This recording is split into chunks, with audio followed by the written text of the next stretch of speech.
पिता अलौकिक जीना सिखा रहे हैं। ओम शांति।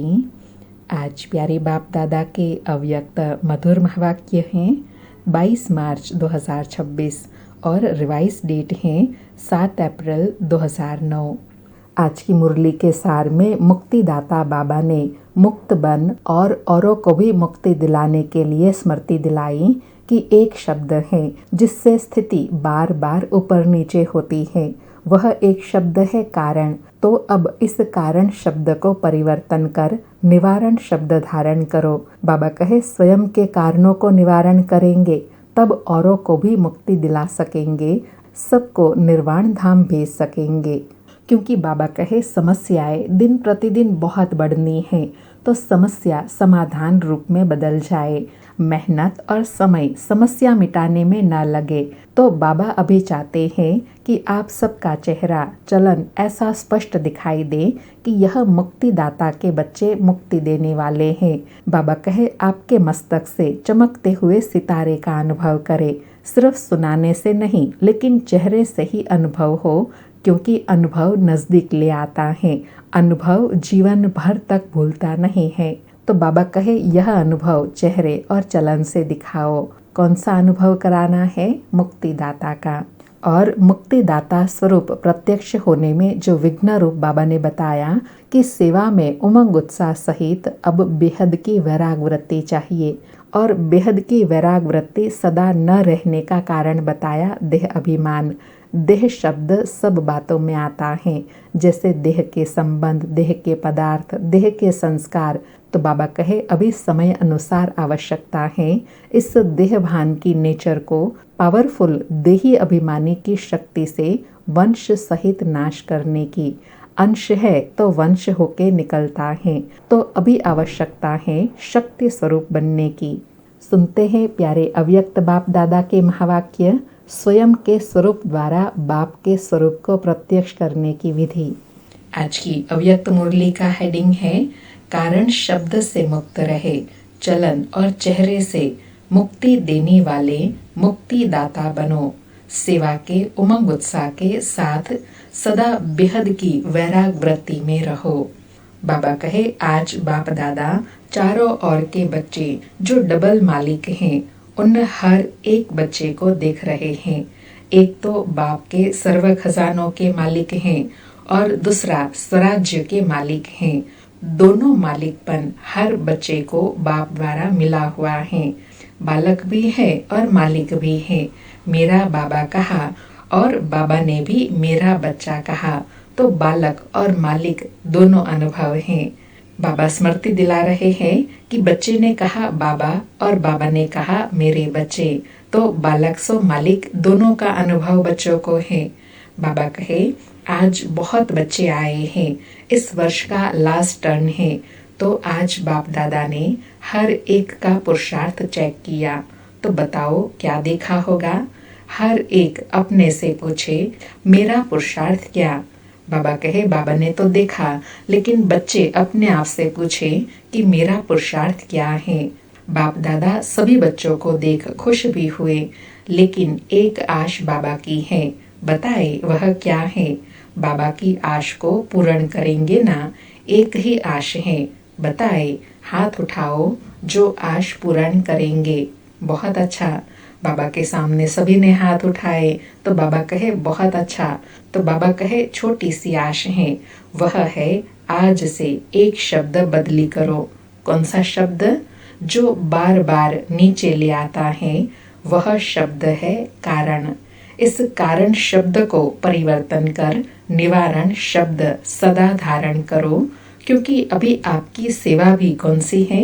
विश्व के आत्माओं की, सबकी समस्या का कारण निवारण कर, निवारण करते ही निर्वाण धाम में ले जाना। क्योंकि आप सभी मुक्तिदाता हो, तो जब औरों को मुक्ति दिलाने वाले हो तो स्वयं भी कारण को निवारण करेंगे, तब औरों को भी मुक्ति दिला सकेंगे, निर्वाण में भेज सकेंगे। तो यह एक शब्द का अंतर करना मुश्किल है कि सहज है? सोचो।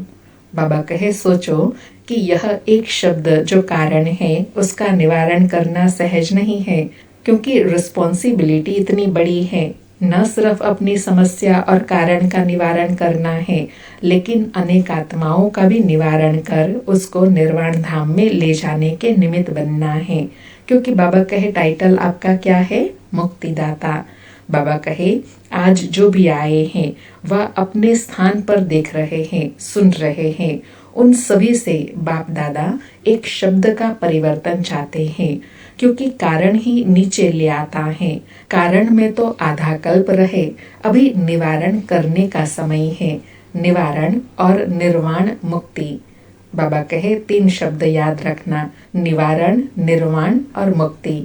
बाबा कहे तो आज बाप को यह देने की हिम्मत है। लास्ट टर्न है ना, सभी उमंग उत्साह से आए हैं और बाप दादा एक एक को मुबारक दे रहे हैं। सोने की, खाना खाने की मुश्किल भी है, लेकिन सब स्नेह से, स्नेह के प्लेन में आप सबको मधुबन पहुंचा दिया।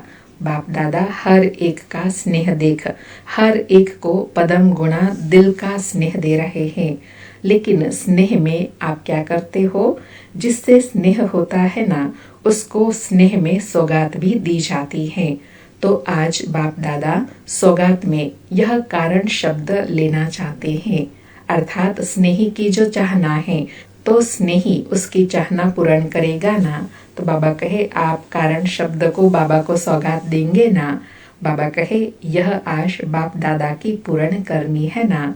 फिर हाथ उठाओ, यहाँ ही छोड़कर जाना है। यहाँ गेट से निकलो तो कारण शब्द समाप्त हो। गलती से आ भी जाए तो बाप को दी हुई चीज अमानत है, तो अमानत में क्या किया जाता है? वापस दिया जाता है ना। बाबा कहे वापस लिया जाता है। तो सभी ने दृढ़ संकल्प किया। हाथ उठाओ, फिर से पीछे वाले हाथ हिलाओ। उस समय बाप दादा के मिलन में, बाप दादा के सन्मुख शांति वन में 28 से 29 हजार भाई बहनें अंदर हॉल में बैठकर मुरली सुन रहे हैं। वह सब हाथ हिला रहे हैं। बाबा कहे अच्छा, बहुत अच्छा, क्योंकि अभी समय अनुसार आपके पास क्यों लगेंगी। किस लिए क्यों लगेंगी? बाबा कहे क्यों लगेंगी? क्या करने आएंगे? हे मुक्तिदाता मुक्ति दो। तो देने वाले मुक्तिदाता पहले आप इस एक शब्द से मुक्त बनेंगे, तब तो मुक्ति दे सकेंगे। बाबा कहे मुक्ति दूसरों को वही दे सकेंगे जो इस एक कारण शब्द से अपने आप को मुक्त करेंगे। बाबा कहे बाप दादा यही चाहते हैं कि अभी इस वर्ष का होमवर्क यही रहे कि मुझे मुक्त बन मुक्ति दिलाना है, क्योंकि समस्याएं दिन प्रतिदिन बहुत बढ़नी है। तो समस्या समाधान रूप में बदल जाए। मेहनत और समय समस्या मिटाने में नहीं लगे। क्या आपको अपने भक्तों की और समय की पुकार सुनाई नहीं देती? तो अभी समय अनुसार क्या परिवर्तन करना आवश्यक है, क्योंकि अभी हर एक को अनुभवी मूर्त बन कोई न कोई अनुभव कराने की आवश्यकता है। बाबा कहे समय अनुसार आपके इस स्वरूप की आवश्यकता है। कौन सी? मुक्तिदाता स्वरूप की। और हर आत्मा को कोई न कोई अनुभव जरूर कराना है। तो बाबा अभी चाहते हैं कि आप सबका चेहरा, चलन ऐसा स्पष्ट दिखाई दे कि यह मुक्तिदाता के बच्चे मुक्ति देने वाले हैं। आपके मस्तक में चमकते हुए सितारे का अनुभव हो। सिर्फ सुनने से नहीं, लेकिन चेहरे से ही अनुभव हो, क्योंकि अनुभव नजदीक ले आता है। तो यह अनुभव चेहरे और चलन से दिखाओ। जैसे देखो साइंस के साधन अनुभव कराते हैं ना। अभी गर्मी की सीजन है तो गर्मी का और सर्दी का अनुभव करा रहे हैं ना। जब साइंस के साधन अनुभवी बनाते हैं तो क्या साइलेंस की पावर शक्ति का अनुभव नहीं करा सकती? तो बाप दादा अभी बच्चों से यही चाहते हैं कि अनुभव की स्थिति में स्थित रहे। नैनों से, मस्तक से कोई न कोई शक्ति का अनुभव कराओ। सुनी हुई बात सुनने के समय अच्छी लगती है, लेकिन फिर कोई समस्या आती है तो भूल भी जाती है। लेकिन अनुभव जीवन भर तक भूलता नहीं है। इसलिए बाबा विशेष अंडरलाइन करा रहे हैं कि कोई भी आए उनको ज्ञान तो सुनाना है, लेकिन साथ साथ अनुभव भी कराना है, क्योंकि अनुभव की छाप जीवन भर तक रहती है। बाबा कहे बाप दादा ने एक कारण देखा, रिजल्ट भी देखी, एक रिजल्ट देख बहुत बहुत मुबारक दी। कौन सी रिजल्ट? आज तक सेवा का उमंग उत्साह अच्छा है, तो बाप दादा मुबारक देते हैं, सेवा बढ़ाते भी है और प्लान भी अच्छे बनाते हैं, रिजल्ट भी यथाशक्ति मिलती है। लेकिन एक बात अनुभव कराने के लिए अपने में अटेंशन देना पड़ेगा। जैसे सेवा आपकी अभी प्रसिद्ध होती जाती है, खुश भी होते रहते हैं और आजकल इंटरेस्ट भी बढ़ता जाता है। अभी बाकी अनुभव कराने की क्या विधि है? वह उमंग उत्साह सहित, जितना उमंग उत्साह उतना ही समय अनुसार अभी बेहद की वैराग वृत्ति भी चाहिए। बाबा कहे जितना उमंग उत्साह से सेवा करते हैं, सेवा के प्लान बनाते हैं, ऐसे बाबा कहे अभी बेहद की वैराग वृत्ति चाहिए। बाबा कहे पुरुषार्थ में कोई समस्या रूप बनता है तो उसका कारण है बेहद के वैराग वृत्ति की कमी। अब बेहद का वैराग चाहिए। बेहद का वैराग सदा काल चलता है। अगर समय पर होता है तो समय नंबर 1 हो जाता है और आप नंबर 2 हो जाते हो। समय ने आपको वैराग दिलाया। बेहद का वैराग सदा काल का होता है। बाबा 2 बात को स्पष्ट कर रहे हैं कि सदा काल का वैराग क्या होता है? सदा चलता है। और समय का जो वैराग होता है वो समय आया और समय पूरा हुआ तो वैराग भी पूरा हो जाता है। और उसमें वैराग की मार्क्स किसको मिलेंगी? समय को मिलेंगी, पुरुषार्थी को नहीं मिलेंगी, क्योंकि बेहद का वैराग सदा काल का नहीं है। बाबा कहे एक तरफ उमंग उत्साह खुशी और दूसरे तरफ बेहद का वैराग।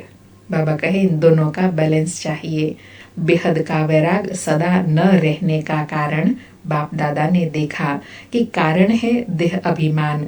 देह शब्द सब बातों में आता है, जैसे देह के संबंध, देह के पदार्थ, देह के संस्कार, देह शब्द सब में आता है। और विशेष देह अभिमान किस बात में आता है?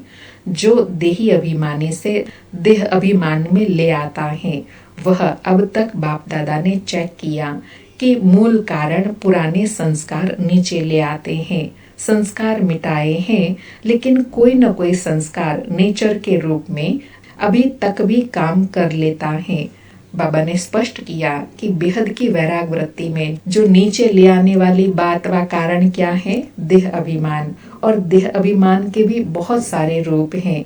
देह के संबंध हैं, देह के पदार्थ हैं, संस्कार हैं। यह सब बाबा कहे नीचे ले आने के कारण बन जाते हैं। और साथ में बाबा कहे संस्कार मिटाए हैं, लेकिन कोई न कोई संस्कार नेचर के रूप में अभी तक भी काम कर लेते हैं। जैसे देह अभिमान की नेचर नेचुरल हो गई है, ऐसे देही अभिमानी की नेचर नेचुरल नहीं हुई है। कहते हैं हमने खत्म किया है, लेकिन एकदम बीज को भस्म नहीं किया है। इसलिए समय आने पर फिर वह देह अभिमान के संस्कार इमर्ज हो जाते हैं। तो अभी आवश्यकता है इस देहभान की नेचर को पावरफुल देही अभिमानी की शक्ति से वंश सहित समाप्त करने की। बाबा ने बहुत सूक्ष्म चेकिंग और पुरुषार्थ बताया कि देह अभिमान कब खत्म होगा? जब पावरफुल देही अभिमानी स्थिति बनेगी, तब उसका वंश और अंश समाप्त होगा। बाबा कहे क्योंकि बच्चे कहते हैं, चाहते नहीं हैं, लेकिन कभी कभी निकल आता है। क्यों निकलता है? बाबा कहे कभी कभी न चाहते हुए भी मुख से ऐसे शब्द क्यों निकलते हैं? बाबा कहे अंश है तो वंश होके निकल जाता है। तो अभी आवश्यकता है शक्ति स्वरूप बनने की। आधार है अपने आप को चेक करो कि किसी भी रूप में अंश मात्र भी पुराना देह अभिमान का संस्कार रहा हुआ तो नहीं है, और वह खत्म होगा बेहद की वैराग वृत्ति से। बाबा कहे यह जो अंश मात्र भी रहा हुआ है ना, वो समाप्त होगा बेहद की वैराग वृत्ति से। सर्विस देखने से बाप दादा खुश हैं, लेकिन अब बाबा की यही चाहना है कि जैसे सर्विस की फलक झलक अब लोगों को दिखाई देती है, अनुभव होता है सेवा का, ऐसे बेहद की वैराग वृत्ति का प्रभाव हो। बाबा कहे अनुभव होता है सेवा का, ऐसे बेहद की वैराग वृत्ति का प्रभाव हो, क्योंकि आजकल सेवा द्वारा आपकी प्रशंसा बढ़ेंगी, आपकी प्रकृति दासी होंगी, अनुभव करेंगे, साधन बढ़ेंगे, लेकिन बेहद की वैराग वृत्ति से साधन और साधना का बैलेंस रहेगा। अंडरलाइन, बाबा कहे साधन और साधना का बैलेंस कब रहेगा? जब बेहद की वैराग वृत्ति से सेवा में आएंगे। बाबा कहे जैसे आप लोग प्रवृत्ति में रहने वाले को दृष्टांत देते हो कि सब कुछ करते कर्म योगी कमल पुष्प के समान रहो, ऐसे आप सभी को भी सेवा करते साधन मिलते, साधना और साधन का बैलेंस रहेगा। तो आजकल एडिशन सेवा के साथ बेहद की वैराग वृत्ति भी आवश्यक है।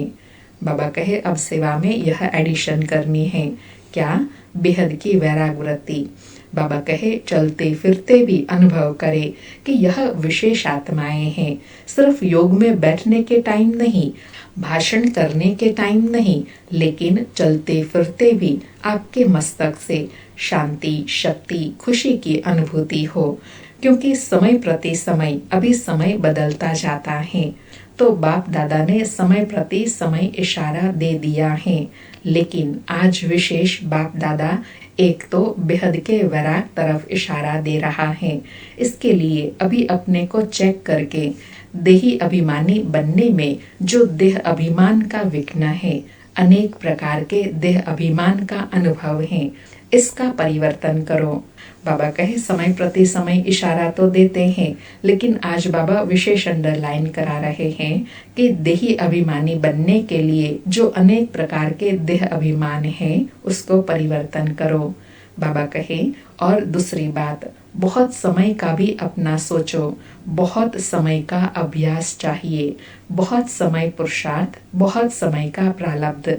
अगर अभी बहुत काल का अटेंशन कम देंगे तो अंत काल में बहुत काल जमा नहीं कर सकेंगे, टू लेट का बोर्ड लग जाएगा। इसलिए बाप दादा आज दूसरे वर्ष के लिए होमवर्क दे रहे हैं। यह देह अभिमान सब समस्याओं का कारण बनता है, और फिर बच्चे रमणीक है ना, तो बाप को भी दिलासा दिलाते हैं कि समय पर हम ठीक हो जाएंगे। बाप दादा कहते हैं कि क्या समय आपका टीचर है? समय पर ठीक हो जाएंगे। तो आपका टीचर कौन हुआ? आपकी क्रिएशन समय आपका टीचर हो, यह अच्छा लगेगा। क्योंकि बाबा कहे आप तो प्रकृति पति हो ना, तो समय आपकी क्रिएशन है, तो क्रिएशन आपका टीचर बने तो क्या यह अच्छा लगेगा? तो समय पर तैयार होना माना समय को अपना टीचर बनाना, यह तो अच्छा नहीं है ना। बाबा कहे इसलिए समय को आपको नजदीक लाना है। आप समय को नजदीक लाने वाले हैं, समय पर रहने वाले नहीं। समय को टीचर नहीं बनाओ। तो बाप दादा आज यही बार बार इशारा दे रहे हैं कि स्वयं को चेक करो, बार बार चेक करो और परिवर्तन करो। बहुत काल का परिवर्तन बहुत काल के प्रारब्ध का अधिकारी बनाता है। बाबा कहे तो कोई बच्चा चाहे अब तक ढीला ढाला पुरुषार्थी हो, लेकिन लास्ट नंबर वाले बच्चे से भी बाप का स्नेह है। स्नेह है तब तो बाप का बने हैं, बाप को पहचाना है। मेरा बाबा तो कहता है, इसलिए समय पर नहीं छोड़ो, समय आएगा नहीं। हमको संपूर्णता का समय समीप लाना है। बाबा कहे इस पर अंडरलाइन करना है। किस पर? कि हमको संपूर्णता का समय समीप लाना है। बाप दादा के विश्व परिवर्तक के कार्य के आप सभी साथी हो। अकेला बाप कार्य नहीं कर सकता, बच्चों का साथ है। बाप कहते हैं पहले बच्चे आगे बच्चे। तो अभी अगर दूसरे वर्ष में आना ही है तो यह होमवर्क करके देखो। करेंगे? हाथ उठाओ। अच्छा, पीछे वाले हाथ उठा रहे हैं। बाबा कहे जो यह होमवर्क करने के लिए तैयार है वह हाथ उठाओ। कौन सा होमवर्क दिया? देही अभिमानी बनने के लिए अनेक प्रकार के देह भान को समाप्त करना है, दूसरा वैराग वृत्ति बनानी है, और तीसरा इन दोनों का बहुत काल का पुरुषार्थ चाहिए। बाबा कहे, देखो आज संख्या बढ़ गई है। तो बाप दादा ने बच्चे को इशारा दिया कि चक्कर लगाकर देख कर आओ कहाँ कहाँ सोए हैं, कैसे लाइन में खाते हैं, लंबी लाइन, लेकिन सबके चेहरे पर खुशी है। मधुबन में तो है, लेकिन यह खुशी मधुबन में ही छोड़कर नहीं जाना, साथ ले जाना। बाप दादा ने वतन में बैठे आप सबके सोने का, खाने की क्यों का नजारा देखा।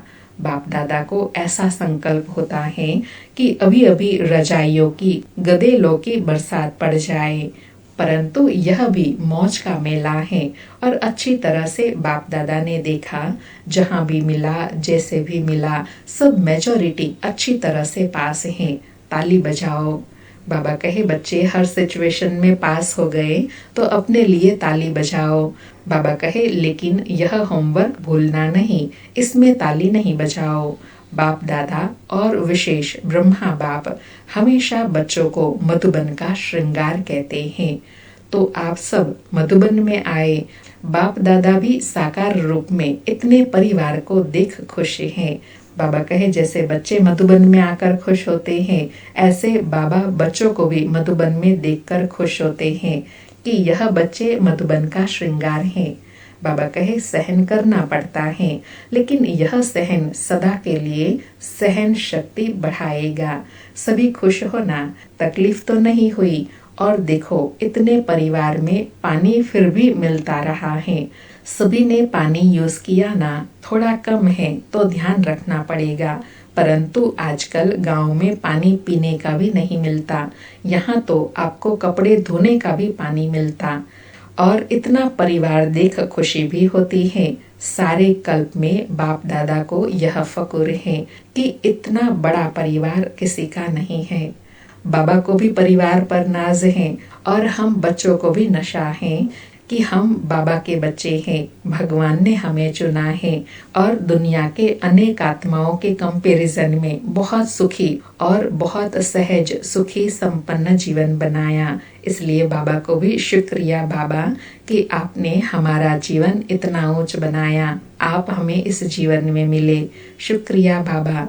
अच्छा, आज बाप दादा टीचर्स को एक विशेष सेवा याद दिलाते हैं, जो होमवर्क करना टीचर के लिए होमवर्क है कि सदा टीचर अपने को बाप दादा के सच्चे साथी, समीप के साथी, अपने द्वारा बाप को प्रत्यक्ष करने वाली, कोई भी आपको देखे तो इन्हों को बनाने वाला कौन, इन्हों का भी बाप, शिक्षक, सतगुरु कौन, आपको नहीं देखे बाप को देखे। इसी स्वमान में यह 6-7 मास जो मिले हैं, यह होमवर्क करना। बाबा ने टीचर का नाम लिया, लेकिन हम इन जनरल अपनी स्थिति बनाने का पुरुषार्थ करेंगे। क्या कहा कि हम बाबा के सच्चे साथी बनेंगे, समीप के साथी बनेंगे और फिर अपने द्वारा अनेक आत्माओं को अनुभूति कराएंगे। अनेक आत्मा यह सोचने में विवश हो जाए कि इनको ऐसा बनाने वाला कौन, इनको ऐसा पढ़ाने वाला, रास्ता दिखाने वाला कौन। बाबा कहे, फिर बाप दादा पूछेंगे कि हर एक ने कितना % में किया। ज्यादा समाचार नहीं पूछेगा, कितनी % में यह होमवर्क किया। आप नहीं दिखाई दे, बाप दिखाई दे। बाबा कहे, होमवर्क क्या हुआ? इन शॉर्ट में आप न दिखाई दो, आप में बाप दिखाई दे, ये है होमवर्क। बाबा कहे, इसमें सब धारणा आ जाती है। मधुबन वालों को भी बाप दादा याद प्यार तो दे ही रहे हैं, लेकिन मधुबन वाले भी चारों तरफ के यह समझे कि मधुबन का एक एक रतन विशेष बाप को प्रत्यक्ष करने के निमित्त है। तो सारा समय मधुबन वाले ऐसे मनसा सेवा, कर्मणा सेवा और सबको बाप समान बनने का एग्जाम्पल बन के दिखाए। तो मधुबन वालों को यह रिजल्ट देनी है कि बाप समान बनने का नक्शा अपने में दिखाया। हर एक के मुख से निकले, वाह बाबा के बच्चे वाह। एक तो बाबा ने ऊपर होमवर्क दिया कि आप में आप न दिखाई दो, आप में बाप दिखाई दे। और दूसरा बाबा कहे, आप में जब अनेक आत्माएं बाप दादा का एग्जाम्पल अनुभव करेंगे तो उनके मुख से यह निकले, वाह बाबा के बच्चे वाह। बाबा कहे और आप सभी क्या करेंगे? आप सभी अपने को नंबरवार नहीं लेकिन नंबर 1 बनने का एग्जाम्पल बन के दिखाना। नंबरवार बनने में मजा नहीं, बनना है तो नंबर 1। बाबा अंडरलाइन करा रहे हैं, मजा किस में है? नंबर 1 बनने में। नंबरवार बनना क्या बड़ी बात है, तो अभी विन और 1 यह रिजल्ट सुनाना। बाबा पुरुषार्थ के लिए कितना उमंग उत्साह दिला रहे हैं कि नंबर 1 बनने के लिए क्या याद रखना है? विन और 1। अच्छा, सभी तरफ के बाप दादा के दिल तख्त नशीन और ब्रकुटी के तख्त नशीन और भविष्य के भी राज्य तख्त नशीन, ऐसे बाप दादा के सिकिलधे पदम पद्मा गुणा भाग्यशाली बच्चों को सदा अपने नैनों द्वारा रूहानियत का अनुभव कराने वाले और चेहरे द्वारा सदा खुशकिस्मत मन सदा खुशी में नाचता रहे और भी सामने आवे, अनुभव करे कि इन जैसी खुशी कहाँ भी नहीं है और सबक अर्थात पाठ व लेसन सीख के जाए। ऐसे हर बाप के बच्चे अपने द्वारा बाप का, मुख द्वारा बाप का परिचय देते हो, लेकिन नैनों और चेहरे द्वारा बाप का साक्षात्कार कराने वाले ऐसे चारों ओर के बच्चों को जिन्होंने पत्र भेजा है, ईमेल किया है, सभी के बाप दादा के पास पहुँचे हैं। जिस समय आपने संकल्प किया उसी समय बाप के पास पहुंच गया, इसलिए बहुत बहुत मुबारक हो। देश विदेश के सभी बच्चों को बाप दिल के स्नेह का रिस्पॉन्ड दे रहे हैं, तो चारों ओर के बच्चों को बाप दादा पदम गुणा दिल का दुलार, दिल का प्यार दे रहे हैं और सभी को नमस्ते कर रहे हैं। ऐसे अलौकिक शक्तिशाली पालना कराने वाले प्यारे बाप दादा को याद प्यार गुड मॉर्निंग और नमस्ते बाबा, नमस्ते। शुक्रिया बाबा, शुक्रिया। आज प्यारे बाबा का वरदान है, कर्म करते हुए कर्म के बंधन से मुक्त रहने वाले सहज योगी स्वतः योगी भव। कर्म करते हुए कर्म के बंधन से मुक्त रहने वाले सहज योगी स्वतः योगी भव। स्पष्टीकरण है, जो महावीर बच्चे हैं उन्हें साकारी दुनिया की कोई भी आकर्षण अपनी तरफ आकर्षित नहीं कर सकती। वे स्वयं को एक सेकंड में न्यारा और बाप का प्यारा बना सकते हैं। डायरेक्शन मिलते ही शरीर से परे अशरीरी आत्म अभिमानी बंधन मुक्त योग युक्त स्थिति का अनुभव करने वाले ही सहज योगी, स्वतः योगी, सदा योगी, कर्म योगी और श्रेष्ठ योगी हैं। वह जब चाहे, जितना समय चाहे, अपने संकल्प श्वास को एक प्राणेश्वर बाप की याद में स्थित कर सकते हैं। बाबा कहे, ये है सहज योगी और स्वतः योगी की पहचान कि वो जब चाहे, जितना समय चाहे, अपने आप को प्राणेश्वर बाबा में एकाग्र कर सकते हैं। उनको कोई भी बंधन अपनी तरफ आकर्षित नहीं कर सकता। आज का स्लोगन है, एक रस स्थिति के श्रेष्ठ आसन पर विराजमान रहना, यही तपस्वी आत्मा की निशानी है। एक रस स्थिति के श्रेष्ठ आसन पर विराजमान रहना, यही तपस्वी आत्मा की निशानी है। आज 22 मार्च के अव्यक्त इशारे हैं, निश्चय के फाउंडेशन को मजबूत कर सदा निर्भय और निश्चिंत रहो। आज बाबा कहे, यह निश्चय व स्मृति और समर्थी रखो कि अनेक बार बाप के बने हैं व माया जीत बने हैं, तो अब बनना क्या मुश्किल है। क्या यह स्मृति स्पष्ट नहीं है कि मुझ श्रेष्ठ आत्मा ने विजय बनने का पाठ अनेक बार बजाया है। अगर स्मृति स्पष्ट नहीं है तो इससे सिद्ध है कि बाप के आगे स्वयं को स्पष्ट नहीं किया है। बाबा ने निश्चय का और सूक्ष्म फाउंडेशन बताया कि जहाँ यह निश्चय है कि हम अनेक बार के विजयी, अनेक बार हमने विजय का पाठ बजाया है, यह स्मृति जितना स्पष्ट होंगी उतना समर्थी का अनुभव करेंगे। अच्छा, ओम शांति। फिर से प्यारे बाप दादा को शुक्रिया बाबा, शुक्रिया।